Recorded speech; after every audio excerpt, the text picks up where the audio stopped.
Уже несколько недель сотрудники столичного водоканала занимаются устранением утечек в сетях водопровода. За это время они успели починить и заменить множество аварийных труб. Однако вода все равно куда-то утекала. Инженеры заподозрили, что в черте города есть серьезная пробоина водопровода. Опасения специалистов оказались верными. Это улица воинов-интернационалистов.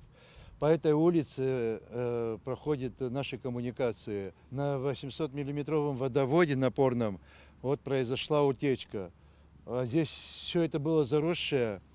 Сейчас почистили и обнаружились на этом участке, сейчас где мы стоим, и чуть ниже, около 5 утечек. Участок, на котором сейчас организованы аварийные работы, находился в заброшенном состоянии. По этой причине наличие утечек невозможно было визуализировать. После очистки территории проблема стала очевидна. Мы будем раскапывать и обваривать эти поврежденные участки трубы. Но с завтрашнего дня, я думаю, уже, если не будет отключения электроэнергии, в нормальном режиме будет в нормальном графике.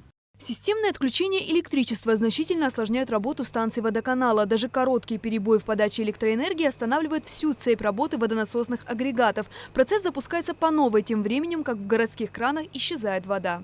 Эмилия Бисмарк, Ильдар Дамиров, Абхазское телевидение.